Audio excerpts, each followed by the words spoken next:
friends of the Mississippi Wildlife Refuge, as well as some other partners, which you'll hear about in a minute. I just wanted to give you some basic orientation to the space in case you haven't been here before.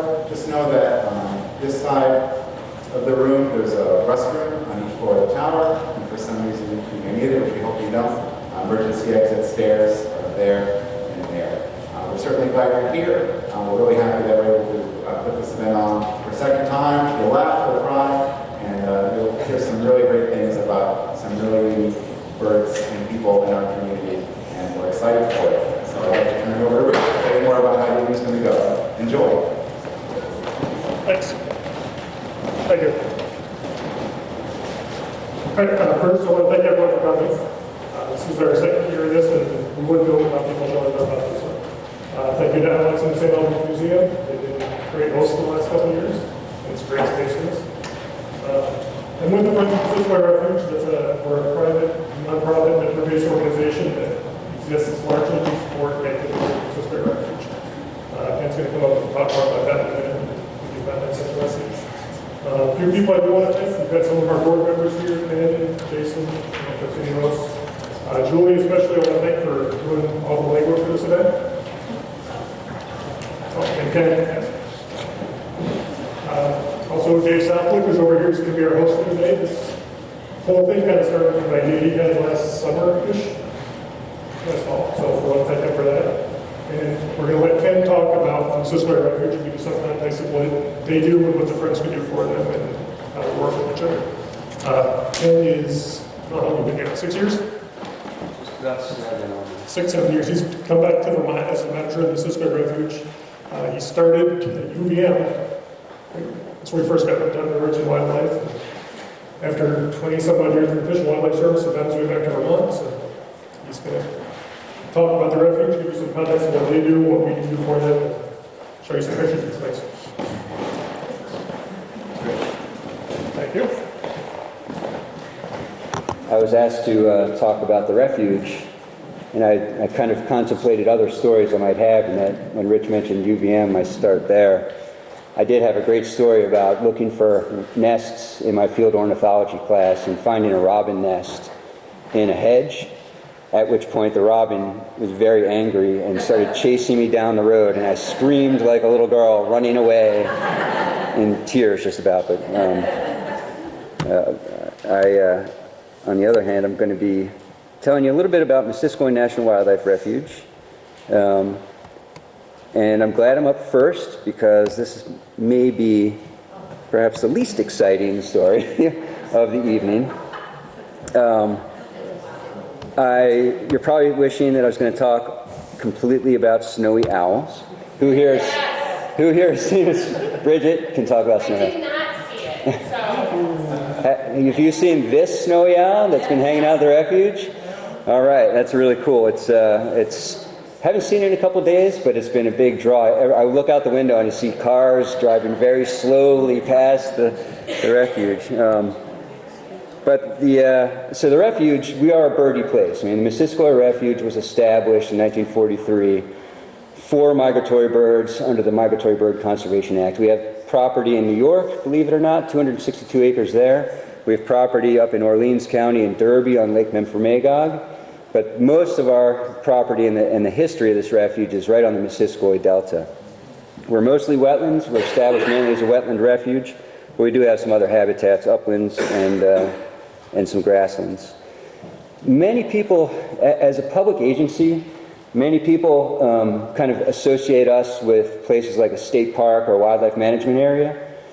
But we really are a very different beast. We are a wildlife-first agency. The U.S. Fish and Wildlife Service refuge system exists primarily to focus on the conservation and management of wildlife and their habitats. That's our mission. It's really, everything else is pretty much secondary to that mission, which is a very unusual mission for a federal public agency. We do have trust wildlife species, threatened and endangered species, and migratory birds. But we also exist to protect and manage other wildlife that occur on the refuge. Again, the genesis of Missisquoi was the recognition of its incredible importance for migratory waterfowl. 20 to 25, even 30,000 ducks have been documented migrating through the Missisquoi National Wildlife Refuge. And that's why a lot of people came together in a time of war, 1943, to set this land aside forever for the protection for migratory birds. These species are ones that are very common on the refuge, but we also have a lot of other mandates over time. And the refuge also provides habitat for state-listed threatened and endangered species. For example, the black tern that you see there, we're the only location in Vermont where black terns nest anymore. The spiny softshell turtle, which is a state-threatened species that has two populations, one of which is wholly centered on Missisquoi. The picture on the left is the Mequam Bog. It's the largest bog in the state of Vermont. It's very unusual in many ways, including rare plant communities and a lot of really neat birds that occur in there. And then that bottom right picture, my eagle flew in a little bit early, I think, but we were known, I think probably most of you guys, if you know about Missisquoi, probably think of us as the heron refuge, right? Well, last year we had 62 heron nests, which was down from, 5-6 years ago, about 400. And that eagle there, I think, is the reason why. We have 2 breeding pairs of eagles, and at any given time, who here has kayaked on the Missisquoi River in the summertime? How many of you in your kayaking trips have seen an eagle, right? So I was out this summer and I saw 15 juvenile eagles flying above me in a kettle. We have at least 15 to 20 juvenile eagles hanging out on the refuge, including, and then in addition to the 2 adult pair that are hanging out, and we strongly believe that's the reason why our heron rookery is declining. So we might be known as the Eagle Refuge pretty soon. So I'm going to give you a quick tour of habitats because I want you guys, if you haven't had a chance to walk on the refuge or paddle on the refuge, to be interested enough to come. Again, we're a bird's foot delta, which is very unusual. We're mostly wetland, and the really neat part about this is that most of our land was acquired through the sale of the migratory duck stamp. Most people think of this as just something that hunters buy and benefit from, but I always tell people it's the best Christmas present you can give a bird watcher because it really does protect wetland habitat. 98 cents out of every dollar, I think, goes to buying land to protect wildlife. Around the peripheral edge of the delta, we have this interesting freshwater marsh lakeshore habitat. There's the silver maple floodplain forest, which if you ever walk that during the breeding season, you'll probably be pummeled by warbling vireos and orioles. It's the largest silver maple floodplain forest in the state of Vermont. A little bit of hardwood forest, just kind of isolated in patches, not much of that. Of course, the Mequam Bog, the pitch pine woodland community, which is a very unusual pitch pine community. Most pitch pine grows in more dry environments, but this is growing with its feet wet in sphagnum moss, which is a pretty unusual situation. We do have some managed wetlands. This is a wild rice marsh managed wetland in our sanctuary unit. Of course, the Missisquoi River is the artery that flows through everything. The refuge surrounds the Missisquoi River, and that's where all of our water and nutrients come from. Too many nutrients, I think. We manage grasslands for bobolinks, savanna sparrows, and 1 meadowlark. It seems to still be there. I'd like to see more. And again, a lot of people think of refuges as static places, but in fact, there's a lot of management actions that occur on national wildlife refuges. We actively manage successional habitat. If you've been out to Stephen Young Marsh, you've probably noticed some successional management out there for young forest communities. We, of course, do the haying, and then a lot of invasive species control. We're not all wildlife, though. Obviously, we want people to come out, and we have what's considered the priority public uses of the refuge system. These are the 6 that are identified, and we facilitate a lot of those, the observation, education, interpretation, and photography through our 7 miles of trails on the refuge. And wintertime is a great time to come out on the refuge. The bottom left-hand picture there is from one of my lunchtime walks recently on the Discovery Trail, and I often bring my skis into work and cross-country ski around that loop, but I'm usually the only one that's ever made tracks out there, so I would highly encourage you guys, if you're into cross-country skiing and you want to have some very quiet, flat cross-country skiing and just enjoy nature in the winter, it's a great place to go. But a variety of trails. It's great for families, great for kids. They're very accessible. And we also do a variety of special events and programs, and thanks to the Friends of Missisquoi, they help us out a lot, and here we are tonight. Fishing, waterfowl identification, family paddle days. We do the State Junior Duck Stamp Contest, which is a statewide program that every state has that tries to get teachers to bring art and wetland and waterfowl education into the classroom. And then we judge, we have a panel of volunteers that judge them, and that Junior Duck Stamp goes down to a national competition, and then they pick that and it actually becomes a stamp, which is pretty cool. We have lots of school groups. This is like May and June is school group time on the refuge, but we'd love to host schools. And then I'll just put in a pitch for our Migratory Bird Day on May 19th. We do it every year. The Friends sponsor this for us. We do early morning bird walks and then a series of guided bird walks throughout the refuge, as well as a couple boat trips for lucky lottery winners that get to go on the boats to explore some of the wetlands. And then we'll have a speaker and lunch sponsored by the Friends. And I guarantee you, this is the trail that I always walk on, and I guarantee you that if you don't see at least a few of these, then I'll buy your lunch. So please come visit us. If you have any questions, I'll be in the back. Thank you very much. And I will introduce...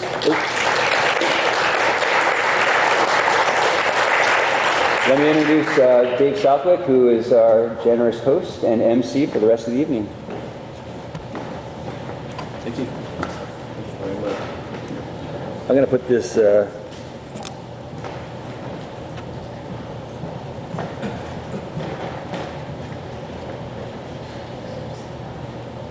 the guy back up because I promised one of our speakers we'd have an owl up there.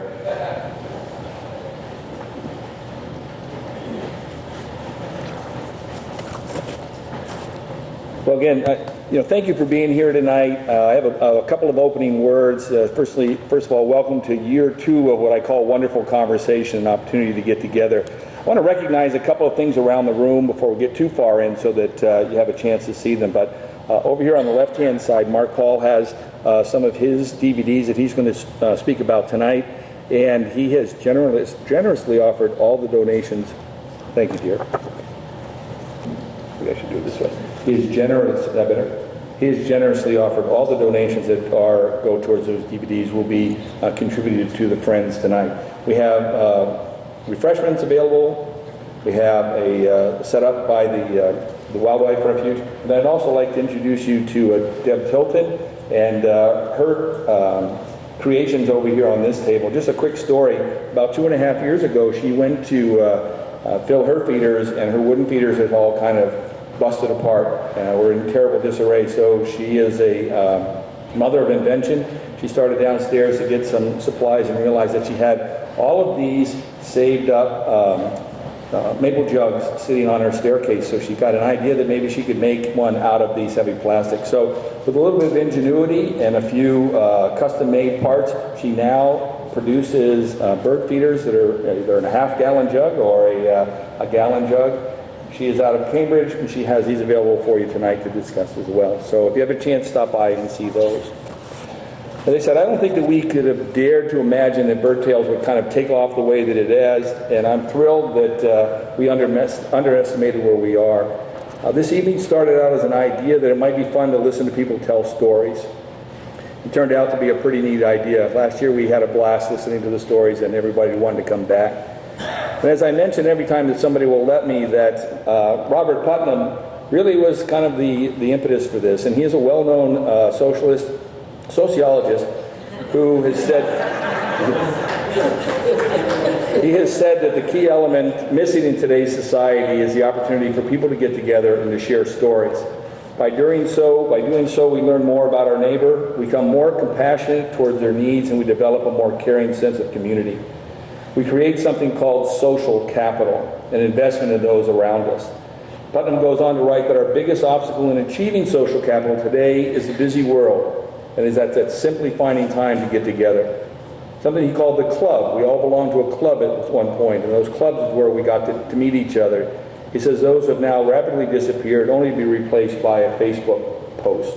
True conversation is now limited to 140 characters in a tweet. Putnam contends that if we must fill this void and create a new opportunity to gather and share tales, That challenge has led us to Bird Tales 1 and now Bird Tales 2. Tonight we have 5 wonderful storytellers who have put together a marvelous collection of tales, tales that will fill our imaginations, share exciting insight, and get us pumped up for the next time we get a chance to get out there and enjoy our feathered friends. And just to kick things off, I want to share just a quick story of a birding experience that I had this past summer. I know I'm not one of the guest speakers, but I have the microphone. This story is called Sometimes It's Not About the Bird. This past summer, my wife came home and she casually mentioned that her friend, Darlene, had an indigo bunting in her backyard. Now, my first indigo bunting I saw with my grandmother when I was 10 or 11 years old, and I thought, wouldn't it be neat to go over there and see this? So I just casually suggested to Sue that maybe she could casually suggest to Darlene that maybe she could invite me over one day to check out her bird. She said that was a great idea, but she also raises championship Doberman pinschers. And she said that when guests come by, they get a little riled, and when they get riled, the birds don't come by, and neither do the visitors. But she thought if there was an opportunity for the dogs to be away, that I could go. So Sue came home one day excited, and she said, Darlene is taking her dogs to a dog show this weekend. You can go. So that Saturday morning, I get up nice and early, I grab all my gear, and I hurry on out. I race to the address that she gives to me, only to discover that her house is surrounded by an 8-foot privacy stockade fence. So I start to look around. I can't see a gate until I find a little place where I can push. But now I've got to the gate, and as I go to push it open, it won't budge. And I'm looking, saying, I don't think I can go over the top of this, but I'm going to figure out a way to this. So I worked on this. I couldn't quite figure out why it was locked, but I managed to get it open about that far. So I said, I can squeeze through there. And so I did this. I sucked myself up. I started squeezing through there, and I got just about all the way through. And as I was coming out the other side, that heavy-duty belt loop on my new field pants hung on a nail. So now I am hanging like this halfway through this stockade fence. And the first thing that goes through my mind is, I'm going to get arrested. So I'm stuck here. I can't reach back there. I can't get my weight back up to the same height to get off. And I'm stuck in this spot. So the second thing that goes through my mind is, of course, what would MacGyver do?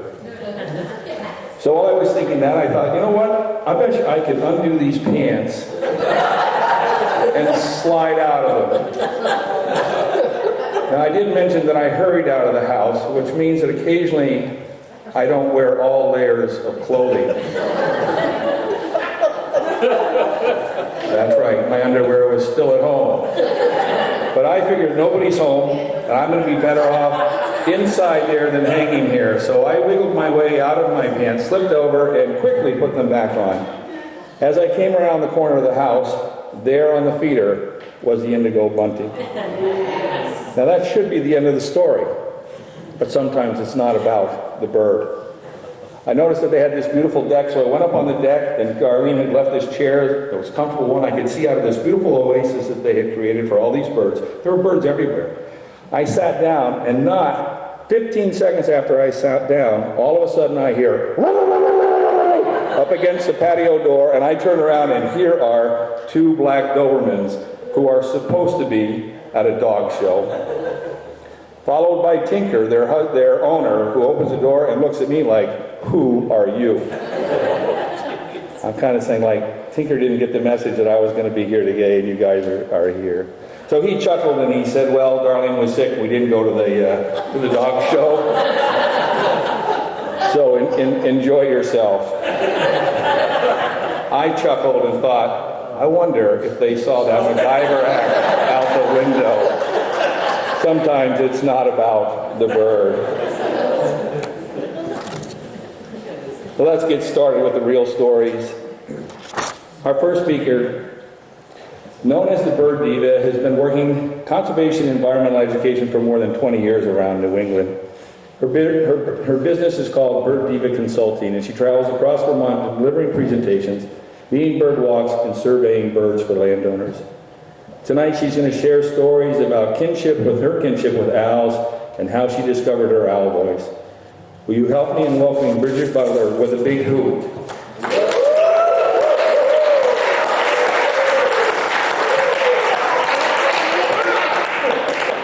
I tried it. I know. All right. Nice burger. Oh, guys, I'm over here. Thank you all for coming. How many of you were here last year? Yeah, you came back. Right on. How many of you were here for the first time this year? Welcome. Awesome. And I really hope this keeps going because it was an awful lot of fun last year. Like Dave said, stories are really powerful. And for those of you who know about my owl voice, I'm going to tell you the story of how I discovered that and how it kind of grew over the years. And what was really amazing when I started to think about what I was going to talk about tonight, I was like, wow, it's been a really long time since I first found my own voice. So we're going to go back to when I was in my 20s, before kids and all of that, and I was still kind of hopping around from job to job and trying to just enjoy myself and trying to connect with people in nature. And some of you may have done this before in your environmental career, or maybe you still are working with kids in one way or another. So I did something that was like Nature's Classroom, where 200 fifth graders would come and you would take them outside, right? And it was a group of us, and it was a really easy job, and it was a lot of fun. You would just hike them off in the woods and look at tracks and do all kinds of fun games and things like that. And then you would party hard on the weekends because you got the whole campus to yourself.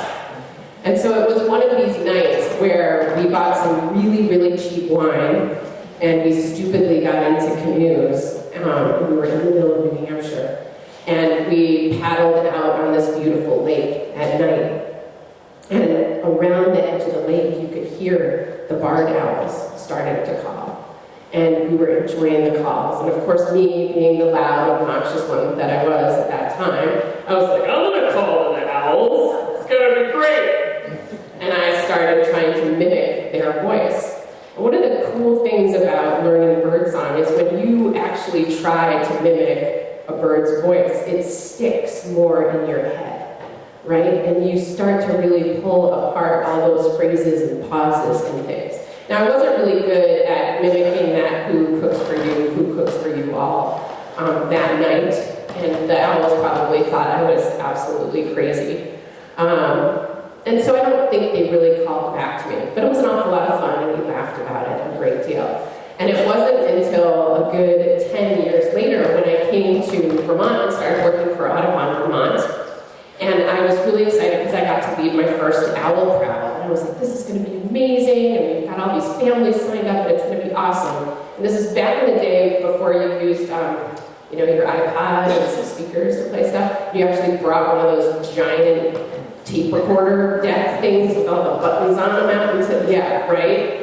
Okay, yeah, scrap and everything, and you got to make sure you have all the batteries and the flashlight and all of that. And I've got, 25 people traipsing through the woods with me, and I'm going to deliver owls. We had been hearing them call at the Green Mountain Audubon Center.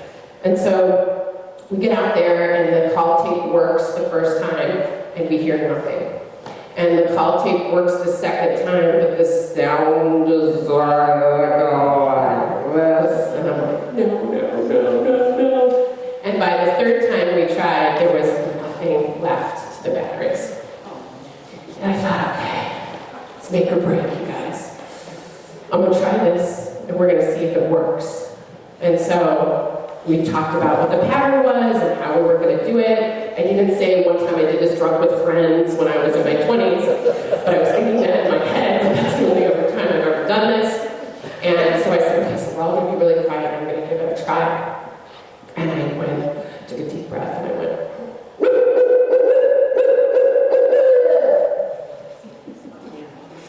and there was nothing.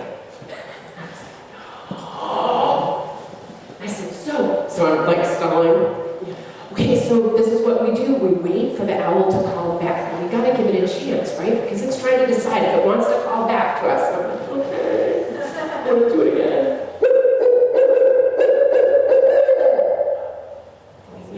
And in the distance, we hear. I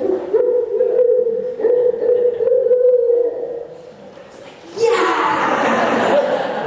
inside. And I was like, yes, that is the other one calling back. So that was the first time that I ever used my voice to call owls back. And what's really great about barred owls is they're super, super social, right? So they call during the day, they'll call at night, they kind of break some of those owl rules. And they're really suckers for anybody calling within that pattern. So if you practice just a little bit, you have a good chance of calling them in. So let's fast forward another couple years. I'm still working for Albans, Vermont, and I'm working on their forest bird initiative, and they sent me to Hog Island, off the coast of Maine, to go to the adult birding camp there, which was awesome. And so I told this story to my roommate, and then she totally sets me up in the lunchroom the next day and says, do it in the lunchroom. Come on, you gotta do this right in the middle of the lunchroom. And so we're sitting in the corner, and then I do and this guy from Cornell Lab of Ornithology stands up and he goes, who did that? Who just did that? And I was like, me.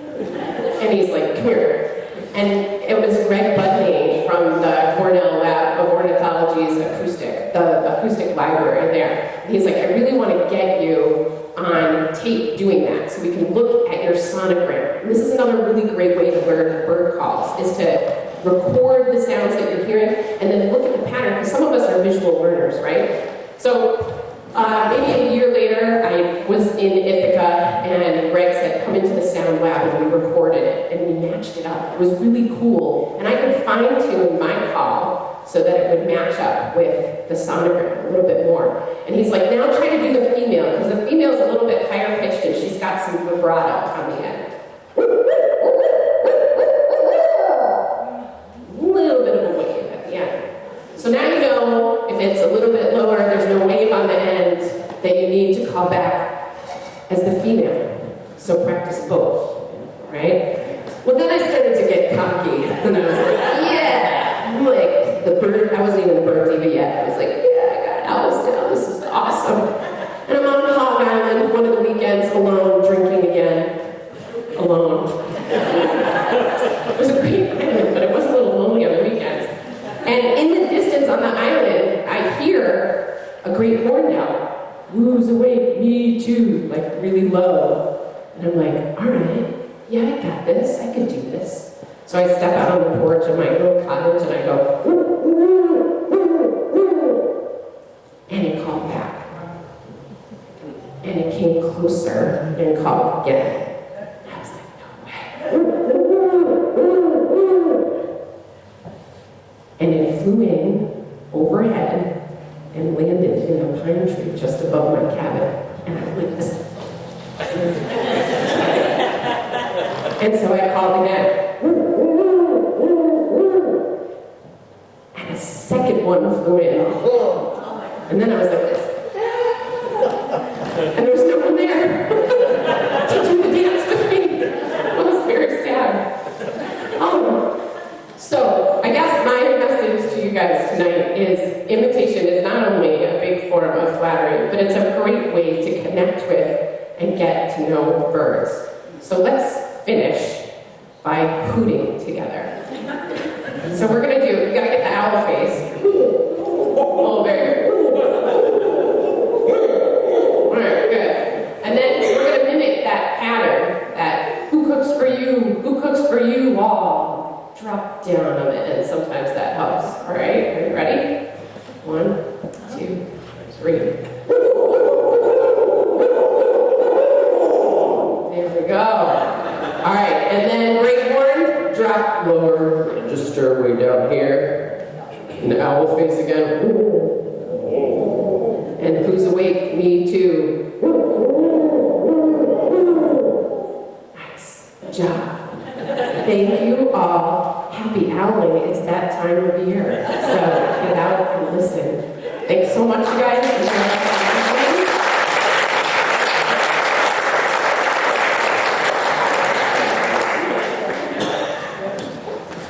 Isn't that fun? The very first time I met Bridget was on an owl walk up at Hardhack. where she had investigated a little bit and decided that there were owls up there. So we went on a walk, and she played both parts. She would call, and then she would pretend like somebody was answering them. We didn't see an owl all night. But we did learn a lot. We learned how to call owls, and I still have a good friend in Ireland who, when I talk to him on the phone, he says the same thing, who cooks for you? So it was great. Our next speaker is a 7th generation Vermonter who grew up surrounded by nature on his family's dairy farm in Starksboro, Vermont.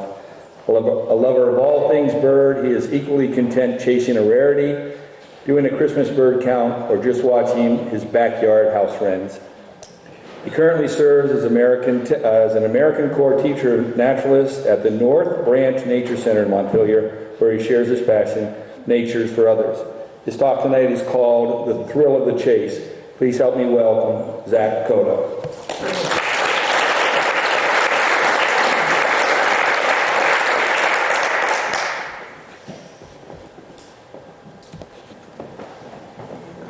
Raise your hand if you're going owl we'll meet afterwards. So I'm Zach Coda, and I'm going to share some stories about the birding trail with you, and some experience about what it's like to be a hardcore birder and a bird chaser.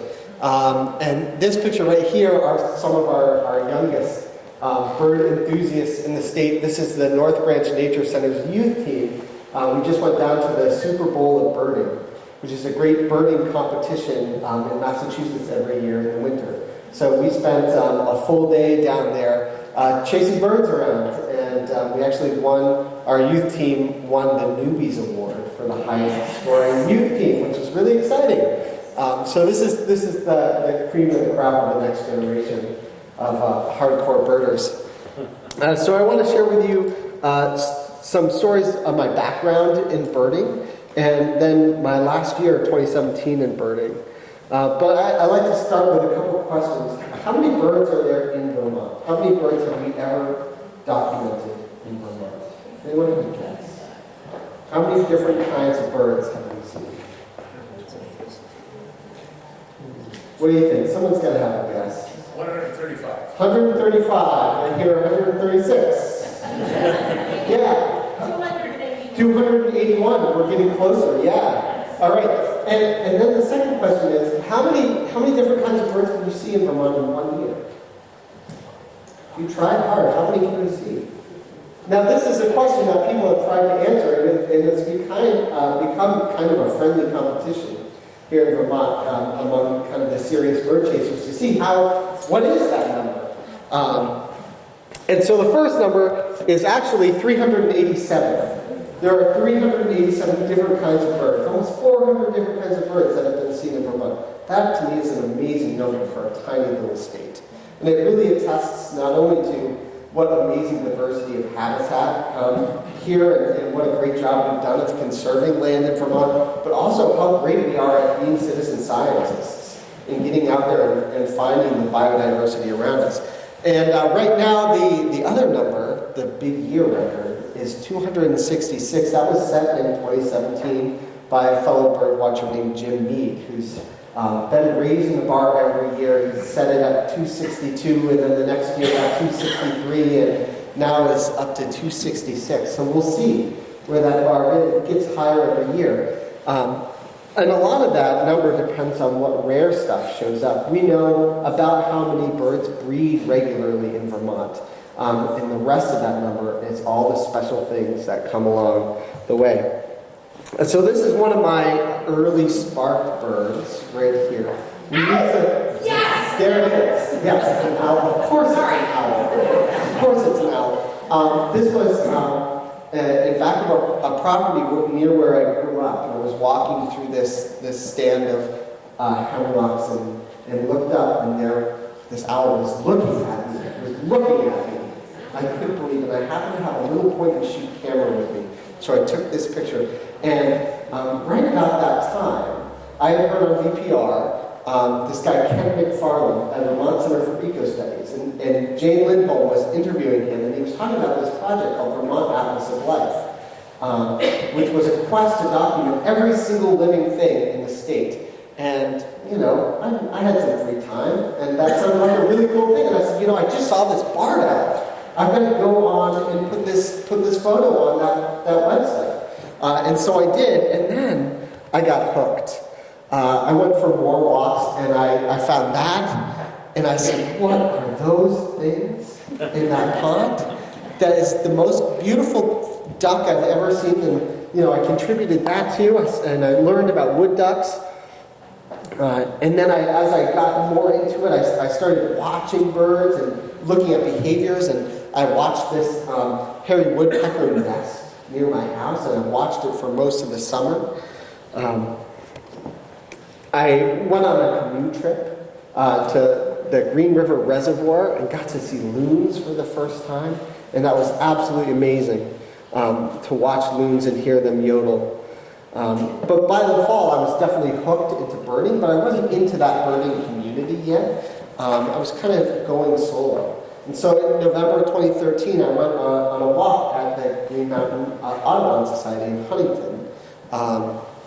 And they were great. They shared so much information with me, and I started to learn about what the birding community was like, that there really was a community for people who liked birds.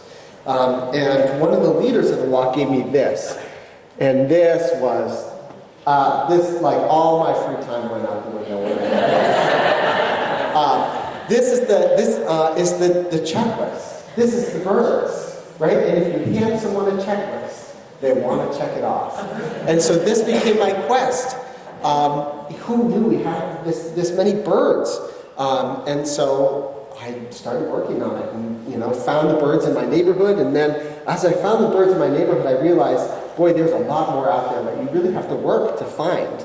And so I started, and there's the other side. It's two sides, by the way. It's two sides. It's a big checklist. I've got it here with me if you want to look at it in detail afterwards. It's a little roughed out, but, and so I started going, going further afield. And this bird was on the day that I met one of our other speakers, Ali Wagner. And I ran into her at the ferry in Charlotte. And she was looking at birds, and I was looking at birds. And I said, I noticed you have a scope, and it looks like you're looking at birds. Can I look at the birds with you? And she said, of course you can look at the birds with me. Here, come look at these amazing things. This pileated woodpecker flew by. I was following her in my car. We were driving to another spot, and this pileated woodpecker flew over, and I yanked it to the side of the road. And I got to the next spot. She was waiting for me. She said, you stopped for that pileated woodpecker? I said, of course I did. Yeah, immediately. So now I was hooked into the birding community. And in December of 2013, I did my first Christmas bird count, which was amazing. I did it with the Mad Birders, and they really took me under their wing. And showed me more of that community and how exciting birding can be. It's not...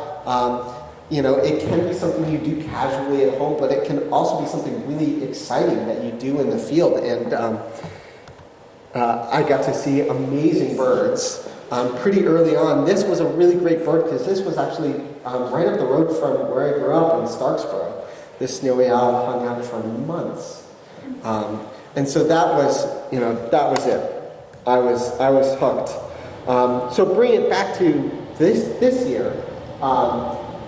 After spending a few years of seriously birding, I decided to try and answer that second question. How many birds can you find in 1 year in Vermont? So I started right out the gate in January with this marvelous bird that, if you know the naturalist Brian Pfeiffer, if you don't know Brian Pfeiffer, go find his blog. It's wonderful. But this is a really special bird called the glaucous gull that nests way high in the Arctic. It's one of the northernmost nesting birds on Earth. And this is one that has wandered south for the winter. A young bird looking for food and a place to kind of eke out a living through the winter. And it landed at Grow Compost in Moortown. And so this was a great start to my big year in Vermont. Was this rare glaucous gull. And with it, too, was another rare gull, an Iceland gull, another visitor from the north that just happened to be hanging out on this compost heap in the middle of central Vermont. This was the first two ever seen in Washington County. So that was really exciting to have some rare birds. Then I chased this bird. This is another really great bird. There are some all right photos in this, and there are some terrible photos in this because it reflects how bird it really is. Sometimes you get great looks at birds, sometimes you get terrible looks at birds. This is a trumpeter swan. This was the second one ever seen in Vermont. And what sounds really exciting, right? It's even more exciting when you know a little bit about the trumpeter swan. This is a bird that almost didn't exist anymore. Back in the 1930s, they were hunted to the point of extinction. There were less than 200 of these left on Earth. It's an amazing bird. It's the largest waterfowl on the planet. It's the heaviest flying bird in North America. They can weigh up to 25 pounds. And from those less than 200 birds, back in the 1930s, conservationists got together and said, we need to do something about this, or this bird is going to be gone. And so they rallied together and conserved land for this bird to live on, and they helped breed it. And now there are almost 50,000 trumpeter swans. So it's really doing well, but still shouldn't be in Vermont because here's its range. Kind of spotty, but to see this bird that almost went extinct, that doesn't live anywhere near here, is really great. It's a really fun experience to see a special bird like that. Here's another really special bird. I know some people got to look at this bird. This is a pink-footed goose. This is right in St. Albans Bay back in the winter. This pink-footed goose, the third one ever seen in Vermont, is from Europe. Right? Pink-footed goose are European birds. So somehow this bird flew around or over the Atlantic to end up in St. Albans Bay. And such a treat to see this bird. And one of the great things too, when a rare bird like this shows up, is inevitably there are lots of bird watchers there looking at it. So a testament to that great birding community. You pull up and you look for the bird, and there's just a line of people willing to share their scopes and share a beautiful bird with you. Here's another bird that I went with my friend Allie down to see. These are tricolored herons. These are birds that shouldn't be in Vermont either. They live on the coast and more to the south of us, but just kind of migrated a little bit too far and ended up in Vermont. And amazing to see. The fifth ones ever seen in Vermont. Here, this is the worst photo of the night. This is a bird called a red-necked phalarope, and once you're tied into the bird community, there are all sorts of emails and listservs and rare bird alerts that you can follow. And as soon as something exciting is found, you can get a message, an alert, and you can try and go see it. So I got an email saying, hey, there's a red-necked phalarope at this spot. I'd never seen one before, and I really wanted to get one for my big year. And so I raced the sunlight. As the sun was setting, I raced to get to this spot. And I got there, and the sun was just going over the horizon, and there was barely enough light. And I scanned my binoculars over this muddy field, and there were no birds. And I was really disappointed. So I got my telescope out, I looked one more time, and there it was in a corner. And I managed to take this terrible photo through my telescope. But my first red-necked phalarope. These birds are amazing. Talk about a bird that defies gender stereotypes.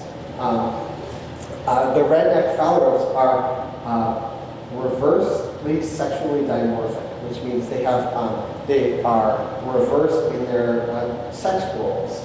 The males are very subdued, and the females are the ones that are bright and colorful. And the males construct the nest.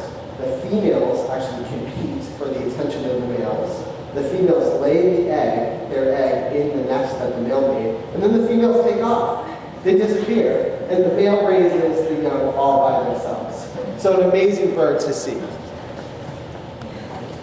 And of course, no big year in Vermont is without a trip to the Northeast Kingdom. getting to see some amazing, unique birds that live in our little corner of the boreal forest, and who love treats when you give them treats. Also saw a snapping turtle that day. When you're on the birding trail, you see all sorts of really cool things that aren't birds. This snapping turtle and the leech on the back of the snapping turtle. Fascinating. This is a bird called the dumbling. This is at the wildlife refuge. Just a gorgeous little bird. This is a really special bird for me. This is a pair of birds called an eastern willet. And occasionally willet are seen in Vermont, but they're usually the western variety. And this bird was the first ever of the eastern subspecies of willet. Right after this, there was a proposal to split the willet into two different species. And so I eagerly awaited the decision because I would have been one of the first people to ever see the eastern willet. And there was some great evidence that scientists found to show that they really are two different species. And it was put to a vote in a committee, of course, and it lost by 2/3 of a vote. And so they remain one species, and maybe someday they'll be split. Beautiful common nighthawk on its migration through Vermont. And one more bird that I chased, a northern wheatear. This is a bird from the far north and mainly from Europe that spent its winters in Africa and turned up on a farm in Shaftesbury. And it's an amazing bird to see, especially when you consider that's where it should be, nowhere near Vermont. So to see it in a field is pretty spectacular. One of my last new birds of the year, an American golden plover, an amazing little bird that takes a fantastic journey every year and ends up way far south in South America. So this bird that you're seeing in the fall in Vermont is going to make an incredible journey, and it's really special. Well, I did have a photo there. So northern saw-whet owl, a really fun one, and one of the great things along the birding trail is the people you get to share it with. So this is my friend Pat Folsom at an owl banding station, getting a great look at a saw-whet owl. Some of my mad birder friends along the birding trail. And then I even got my grandmother birding this year, looking at bluebirds at her house. And I ended my big year this year at 254 species, which is a personal best. And if you would like to hear more about how you can get on the birding trail too and get connected into this wonderful birding community, feel free to come find me afterwards. Thank you very much.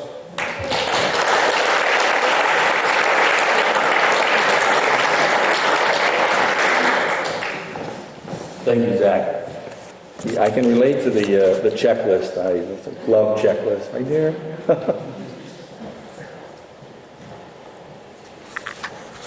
So our next speaker describes herself as a 60-something educator and longtime nature enthusiast. She's a board member of the Green Mountain Audubon Society as well as a mad birder. Has been an obsessive birder for about 20 years. It's been said that she will happily tell bird stories to anyone who is willing to listen. Tonight she will be reading a story she wrote about a young loon that she rescued a few summers ago. The story was featured on the Vermont Center for Eco Studies blog and is the first of 3 stories that span this young bird's path from certain death to being released in Penobscot Bay 2 months later. Would you give it up for Allie Wagner?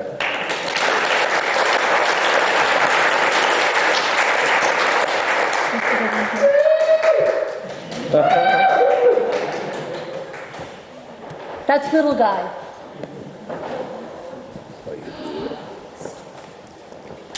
If you'd like, yeah.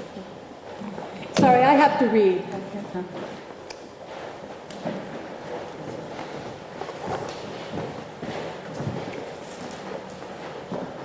From Roadside to Rescue, a tale of determination and a lost loon. 2 expressions I often use while birding are Timing is everything, and birding trumps everything. On August 18th, a common loon chick convinced me that only one of these statements is true, as the chick changed the course of my day. Route 105 in the Northeast Kingdom is a busy road with 18-wheelers and fast cars. A few miles east of Island Pond, in the middle of the drag strip, I saw a distinct shape of a loon. Oh no, but this was not an adult loon that mistook the glossy road for a body of water. It was a chick, still mostly covered in natal down. How did you manage to fly, little guy? It didn't. The chick offered little resistance when moved to the safety of a grassy area. Things were looking good, since I had my $10 track phone and I had service. But August is a busy time of year. I started making phone calls, many phone calls, unable to connect with a live voice. Many desperate messages were left. I called everyone that works at Vermont Center at Eco Studies and left them all a message. Left with details of where a loon and a lady needed rescuing. By now it was 8:30 and the sun was creeping higher and feeling hotter.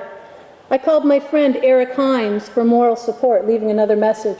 Eric Hines is a professional bird guide that works for an organization called Field Guides, one of my mentors. I stood close to little guy to make shade while we waited together for a miracle. Occasionally, the chick would row itself a few feet forward, doing a loon's version of the butterfly stroke. What was it doing? Where was it going? In the distance, I could hear an adult loon calling, and the chick would respond. About a half-mile south was Spectacle Pond, but between that point and the chick was an obstacle course full of open fields, woods, steep embankments, railroad tracks, and crows. It may have been the mounting heat, but the crows were beginning to look like a motorcycle gang. Birding teaches us patience, persistence, and quietness. Time passed. Any moment now, a car is going to stop and help, or my phone is going to ring. I was supposed to meet a friend, Tom, at Moose Bog by now. Thankfully, around 9:15, Tom happened to see my car while driving past. We were now a united front. He went to Silvio Conte and reached the hotline at Vin's and was granted permission to move the chick. Keir Talmadge at the Birds of Vermont Museum went online for me to get the phone number for Vermont Center of Eco Studies loon biologist Eric Hansen. Although I could not speak to him immediately, I knew Eric would contact me as soon as he could. Next, my friend Eric Hines called back to coach me on how to carefully wrap a loon in a towel so wings and legs would not be injured. Now, for me, the concept of rescuing or intervening with wildlife is a moral issue. When is it right to get involved? But Route 105 and thousands of pounds of moving metal is not nature, nor is acres of mowed fields that little guy would have needed to navigate before the next unnatural hurdle of railroad tracks. Clearly, nature had already been compromised. In my heart, I believe the situation called for some remediation, a sort of canceling out a few of the human-made obstacles. For me, it felt like a feeble apology for our foolish flaws, and yes, an opportunity to be closer to nature. Holding that loon in my arms while Tom drove to Spectacle Pond was better than birding. Feeling its strong heartbeat through the towel, I worried about the stress of the whole ordeal, but within minutes, we were at the water's edge. I unwrapped the babe, lifted the towel to nudge it forward, and we celebrated when it sprang to new life in the water. We watched it swim toward an adult loon. Then Eric Hansen called. The Vermont Loon Conservation Project is an amazing program. With just the information I gave Eric, he was able to figure out that that chick most likely came from Beecher Pond, just north and west of Spectacle Pond. It's actually about a mile away. When I described the chick to him, he said the chick didn't fly onto the road, it walked.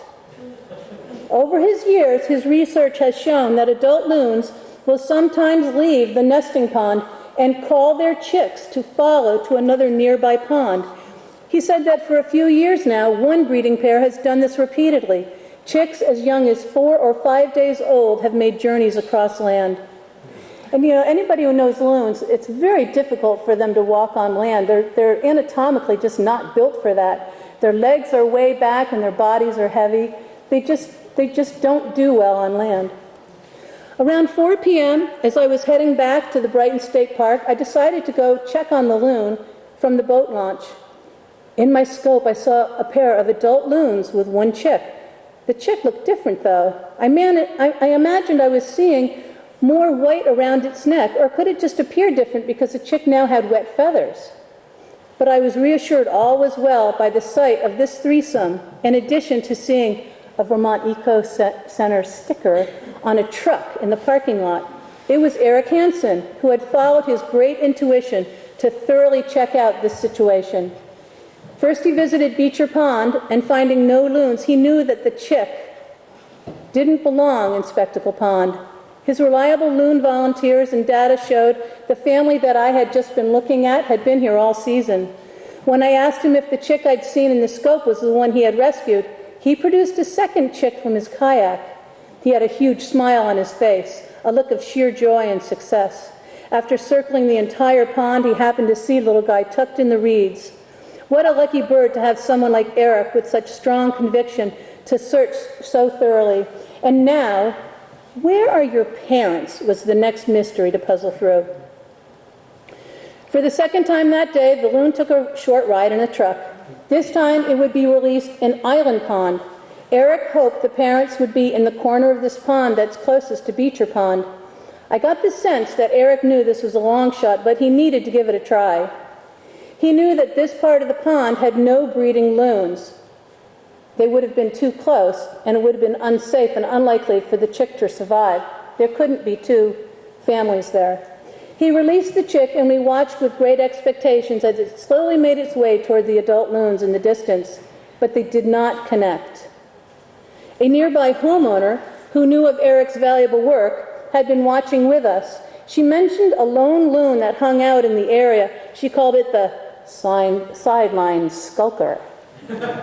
Within 10 minutes, the chick started to make its way back near us, and unfortunately close to this other loon. Instantly, Eric could tell that the chick was going to be in grave trouble soon. He ran to retrieve his paddle and grabbed a nearby kayak while I watched this aggressive loon circle and peck at the chick. Little Guy's head lay submerged in the water for only a few seconds, but it felt like minutes. Silently, I pleaded for Little Guy's head to pop back up, and it did. Eric was at its side in a flash and miraculously retrieved the baby in a matter of minutes. He paddled over the chick as it swam underwater, hoping to nab the bird as it surfaced. The chick came up under his kayak, and somehow Eric reached down deep into the water and grabbed a foot. Little Guy appeared to be unhurt by that sideline skulker. The homeowner's son asked his mom, "Is that your boat?" "Yes," she said with a hint of pride in her voice. "Never seen it move that fast before." Eric knew if the chick had any chance of survival. How do I do this? Just sit down. Okay.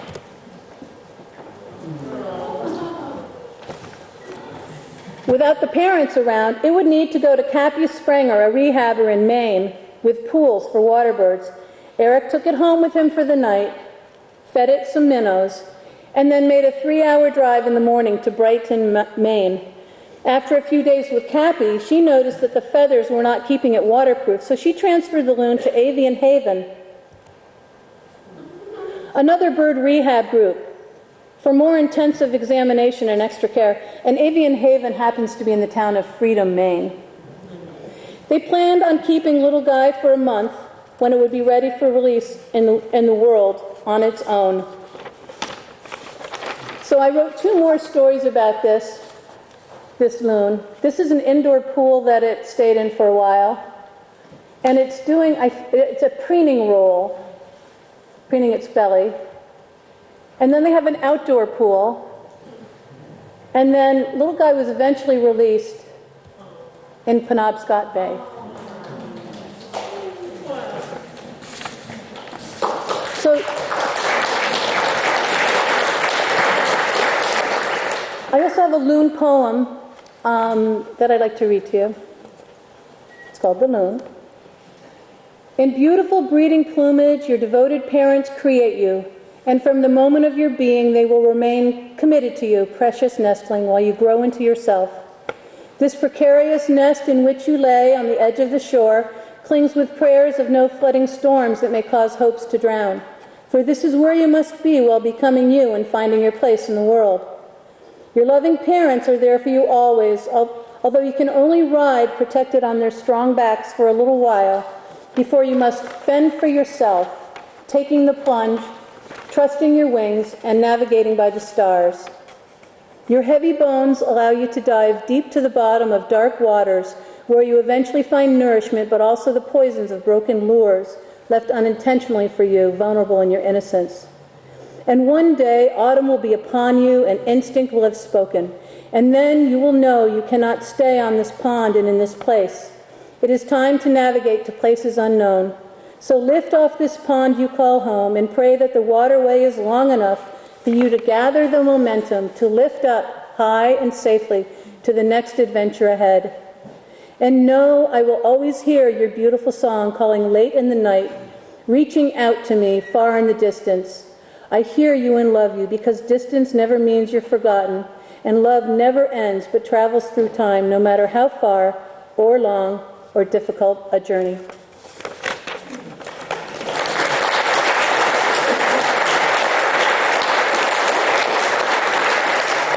And I want to tell you one very quick story for the last one. I work in a Heinsberg Community School, and sometimes I do little birding groups with young kids, and I call them the Heinsbirders. And I had 2 second graders that were watching a loon video with me, and the camera just so happened to be perfectly set up behind the nest where a female was sitting on the nest. And a few things about loons. As you know, they're very awkward on land. And they nest close to an edge of the water because it's so awkward for them to move. And some of the loon recovery programs create these small islands, fake islands that are like a raft. So this loon was on one of those little rafts. It was maybe as big as a dining room table, maybe a little bigger. So she's sitting there, and this male loon comes out of the water, and it's incredibly difficult it's like climbing the side of this embankment. And then he climbs the side of the nest, and then he mounts her. Now, I had not seen this video before, and so I'm kind of watching this going, oh, God, and then he literally falls off of her and falls back into the water, and the camera, I mean, you can see her back end and her cloaca is pulsating, and I'm thinking, oh, my gosh, and the boy says, what were they doing? And now, both the male and the female will incubate an egg. So I said, well, I don't know. Maybe he just wanted to turn on the nest. And the little girl, who's very smart, said, well, actually, and I'm thinking, oh, gosh, here it comes. She says, I think he just wanted to get to the other side of the island.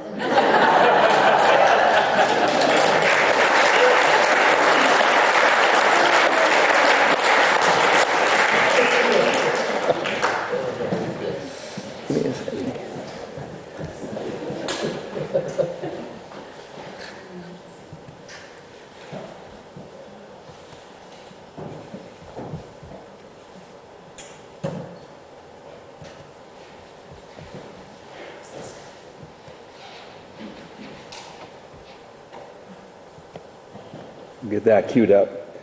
Thank you, Ali. That was spectacular. I'm glad I'm not the only one that told stories that make other people blush. Our next guest is a videographer and photographer from South Starksboro. His goal is to film all of the birds of North America. He's well on his way. He's already close to 300 of those that have been filmed. He makes and sells DVDs of his work, and he has brought some, as I mentioned earlier. Tonight, 100% of the proceeds will go to the Friends of the Missisquoi Wildlife. And we really thank you for your generosity. He's going to entertain us tonight with a couple of his very own video clips. Please welcome Mark Paul.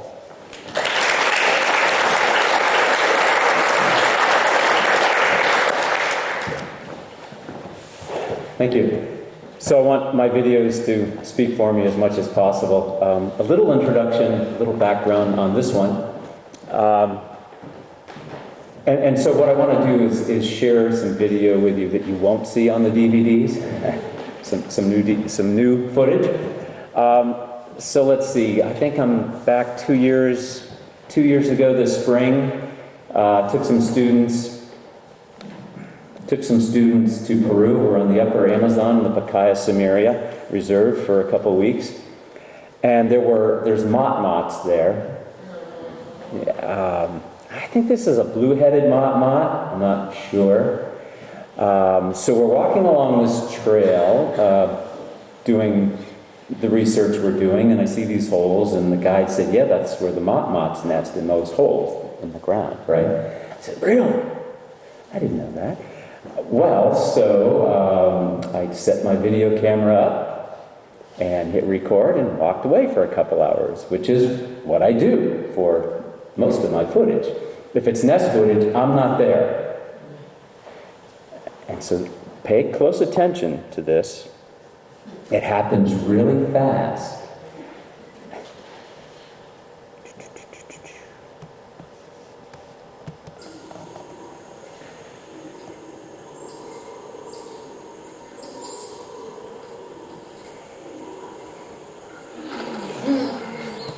So I'm scanning through the footage. When I saw that, I was like, oh yeah! I'd have to... Where is she? Where is she? Where's Bridget? Right here. Okay.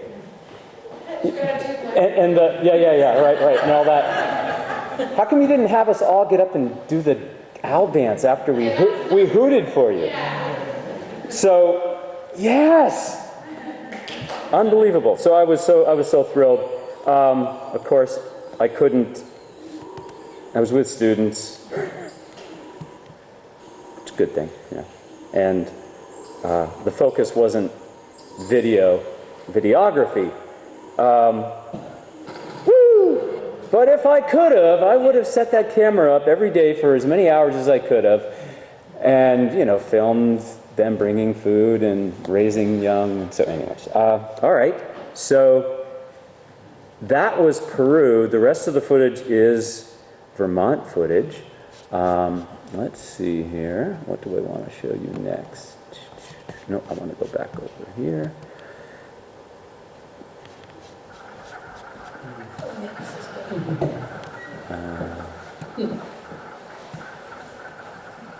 All right, here we go.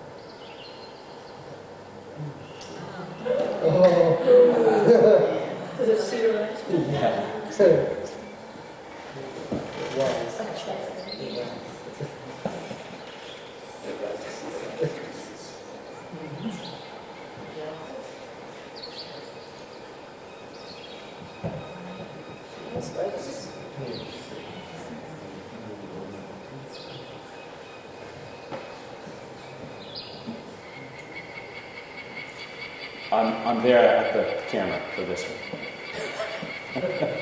Camera doesn't know how to turn itself yet.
So I spend a lot of time looking at nothing when I'm looking at footage, right? Hours and hours of filming, but when you see that, it's pretty exciting.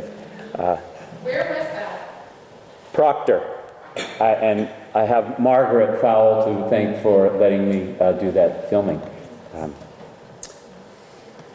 Okay. It's one of the few places where I could have done that, because usually, even with my focal length of maybe 720, I'm not going to have anything, because they're way, but that's at a quarry in Proctor. And so, lucky me. All right, let's see here.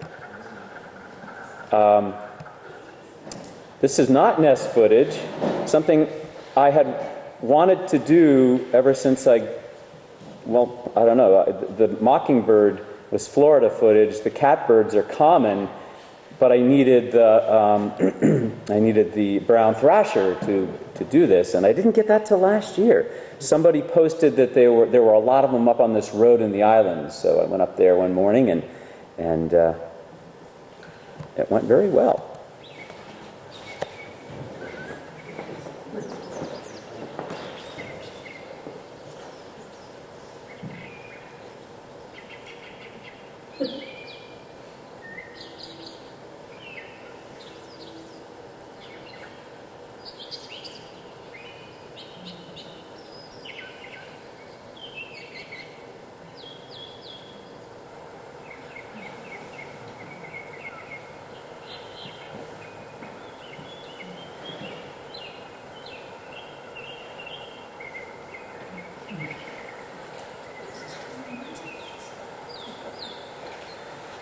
So mockingbird, thrasher, and then catbird coming up.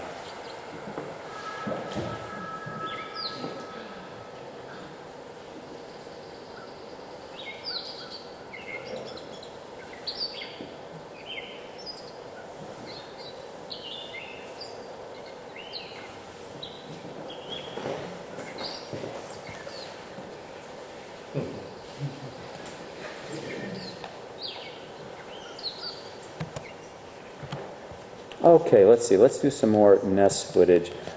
This is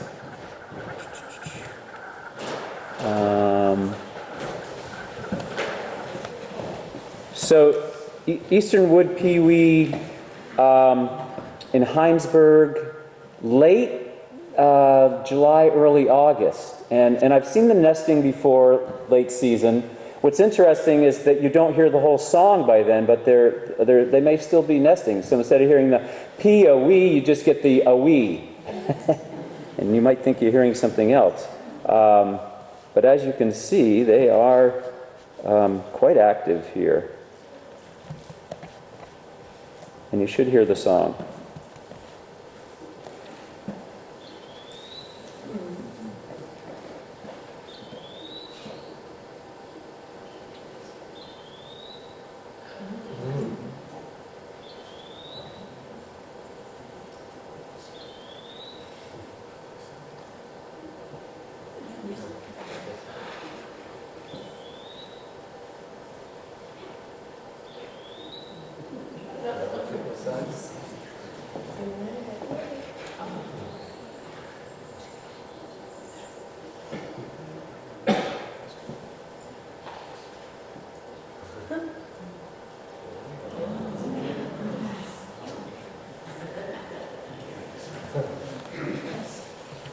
I have to say I was, well, I guess I won't say I was lucky, because when you're obsessive about things, it's not luck, but it was quite a ways up, and after I found it, my fear was that I wasn't going to find it again as soon as I turned away. It was that far up and that hard to see.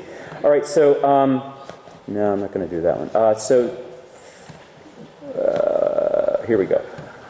This is going to be a little snippet of the hermit thrush from just last season, and then a little bit of a black-throated green warbler. I don't even know why I combine these two. But what's interesting about the black-throated green warbler, it's the second nest. Sorry. Yeah, is my teacher voice good enough? Yeah. I assumed it was. So it's the second black-throated green warbler nest that I found, and they've both been in yellow birch trees, and I've read that that's common, and I don't know why. But anyway, so this was up in South Starksboro, and I had heard a male singing when I was up there earlier filming the hermit thrush, and then I found the nest, which I was thrilled about, and so I got my camera on it as often as I could for a few days. I was taking off. This was late July, and I never heard him or saw him. So I'm quite sure the female was all alone, and I've seen that before. I don't know if any of you have also, that I think it's the male typically who takes off towards the end of the breeding season and leaves the female. I've seen it with black-poll warblers, and I think I've seen it with some others, that as it gets late in the year and it's starting to, you feel like I need to migrate, that sometimes just one of them gets left to do that. I could be wrong. I don't have proof that that's what happened, but I filmed over the course of a few days, no sign of it, just her. But when you see what she's delivering, I mean, she was a workhorse. It may have been all they needed to be successful. Anyway, this was in the cut of a road, of a dirt road, on a bank, so it made for nice filming.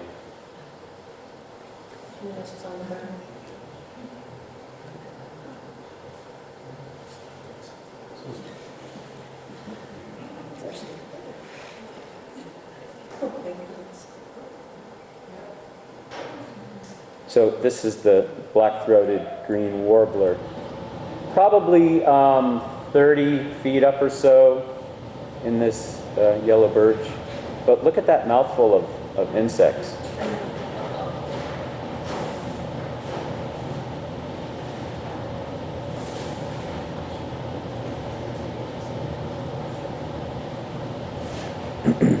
So this is the kind of footage that's on the DVDs, and I'm plugging the DVDs because all the money goes to the friends. They're $15 each, or the whole set for $50. Julie will take your money if you are interested. And this is the kind of footage you'll see on there, a lot of nest footage, a lot of close-up action, and there's also narration, and all the birds are identified. But you get, as far as the audio goes, a little bit provided by me, a little bit of narration, but mostly whatever was playing at the time.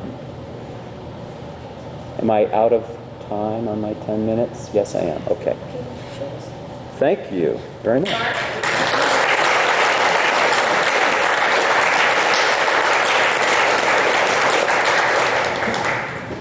That is exactly why we go out there all the time looking around. Isn't that spectacular? All right, let me get these guys down. We'll put this back up.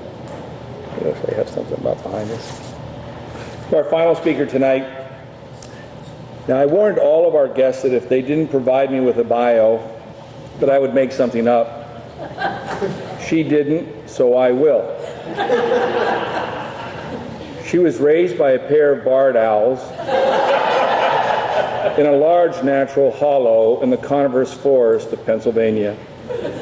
Her adopted parents realized she was not really one of them when she rode her bike off to Vermont rather than fly like her siblings. She has since taken up residence with her husband, her human husband, and wonderful friends, and she can be seen flitting about Franklin County searching for long-lost relatives with her binoculars around her neck and her humongous camera on her hip.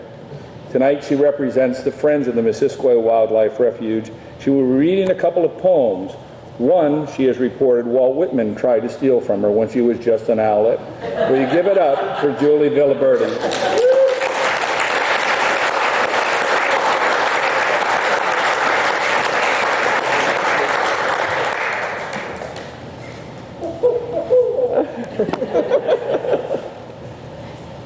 I need my glasses. So, I told a story last year, and I thought this year I was just going to share some poetry, a couple of poems that mean something to me. One that I wrote. I think I'll probably end with that one, maybe. But I don't know if you've ever heard The Piece of Wild Things. I think it's in here. Here it is. The Piece of Wild Things. Has anybody ever heard that? by Wendell Berry. Yeah, it's one of my favorite. And today where we are in the world, it's very meaningful, and it kind of explains what I do. When despair for the world grows in me, and I wake in the night at the least sound, in fear of what my life and my children's lives may be, I go and lie down where the wood drake rests in his beauty on the water, and the great heron feeds. I come into the peace of wild things, who do not tax their lives with forethought of grief. I come into the presence of still water, and I feel above me the day-blind stars waiting with their light. For a time, I rest in the grace of the world and am free.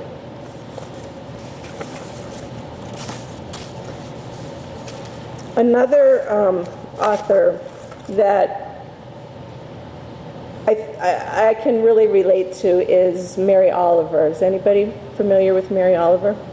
She's a poet. She's written books and books and books of poems. She's also, I think, somebody like me who gets a lot out of nature and finds solace in nature. And she's just has amazing awareness and has that ability to take that awareness and transfer it into poetry. And some of them are quite beautiful. I'm just going to read you a couple of them. This was Redbird. It's from the book called Redbird. Redbird came all winter, firing up the landscape as nothing else could. Of course, I love the sparrows, those dun-colored darlings, so hungry and so many. I'm a God-fearing feeder of birds. I know he has many children, not all of them bold in spirit. Still, for whatever reason, perhaps because the winter is so long and the sky so black blue, or perhaps because the heart narrows as often as it opens, I am grateful that Redbird comes all winter, firing up the landscape as nothing else can do. This one's a little bit of a puzzle because I'm not going to tell you the title of this poem. I'm going to see if you can guess it. He picks his pond and the soft thicket of his world. He bids his lady come, and she does, flirting with her tail. He begins early and makes up his song as he goes. He does not enter a house at night or when it rains. He is not afraid of the wind, though he is cautious. He watches the snake, that stripe of black fire, until it flows away. He watches the hawk with her sharpest shins, aloft in the high tree. He keeps his prayer under his tongue. In his whole life, he has never missed the rising of the sun. He dislikes snow. But a few raisins give him the greatest delight. He sits in the forelock of the lilac, or he struts in its shadow. He is neither the rare plover or the brilliant bunting, but as common as grass. His black cap gives him a jaunty look, for which we humans have learned to tilt our caps in envy. When he is not singing, he is listening. Neither have I ever seen him with his eyes closed. Though he may be looking at nothing more than a cloud, it brings to his mind several dozen new remarks. From one branch to another, or across the path, he dazzles with flight. Since I see him every morning, I have rewarded myself the pleasure of thinking that he knows me. Yet never once has he answered my nod. He seems, in fact, to find me in a kind of humor. I am so vast, uncertain, and strange. I am the one who comes and goes, and who knows why? Will I ever understand him? Certainly he will never understand me, or the world I come from. For he will never sing for the kingdom of dollars, for he will never grow pockets in his gray wings. Anybody have a guess what the title of that poem happens to be? There's a few clues in there. I heard it. I knew you would get it, Allie. That's the catbird, so. And I am going to close with the Birder's Ode. So this was, I'm not really a poet, and I know it, but every once in a while, something just like gets in me, and I have to write poetry. Hasn't happened in a while, but back in Thanksgiving of 2014, I believe it was the day before Thanksgiving, and I was standing at the kitchen window doing some baking or whatever I was doing, and my bird feeders are right outside my kitchen window, and I was looking at the birds, and these phrases just started popping into my head, so I started to write them down, and then it developed into a Birder's Ode. Gather round my little treasures, feathered gems gleaming in the sky. We birders cherish each of you and aspire to tell you why. For each of you and all of your kin from places far and wide are our relaxation, our raison d'etre, our passion and our pride. Your countenance, it thrills us, sheer brilliance to behold. Fanciful feathering, donning rubies, indigos, and golds.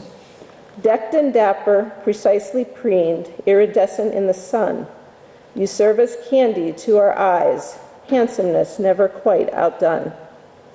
You grace us with your music, melodic food for our weary souls, each song a welcome harmony that succeeds to make us whole. We marvel at your multitudes, find fancy in your legions. We scan the skies to watch you gather and move us through the seasons. When autumn comes and you head south, you leave us in despair. We plan vacations to follow your path with hopes to find you there. And in the spring, when you return, our blues subside and melt, and our smiles broaden with each new find, true jubilance is felt. You fill us all with wonder, raise questions in our minds. You amaze us, yet confound us, and surprise us all the time. We awe at your existence, despite the grave dangers you face, making your majestic migrations, or just moving from place to place. We see you soar at such great heights, playful in currents that you love, and we dream to be graceful birds like you, gazing down from high above. We live to count you, and to list you, and to look you up in books. We patiently wait for hours and days just to get great looks. Whether you're familiar at the feeder or strange and out of range, we're at peace to just behold you, a love that will never change. We call ourselves birders, and birding is what we do. But you are the root of the word and the love, and it's you we're indebted to.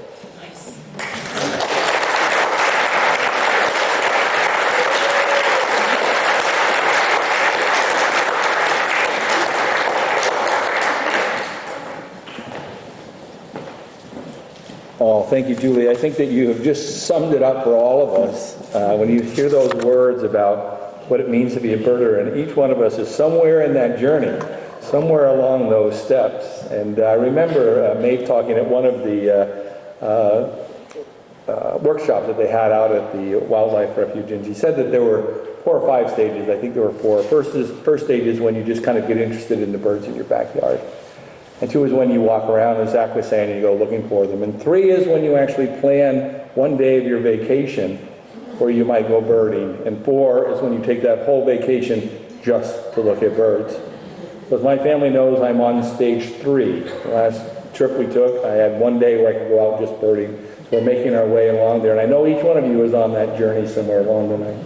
I want to thank you all for coming out tonight. We changed our strategy a little bit, so we left a little bit more time for you to be able to talk to our guest speakers tonight. Enjoy the exhibits that are here as well. But in parting and in closing for tonight, I just want to encourage you that any opportunity that you have to get together and share stories, do it.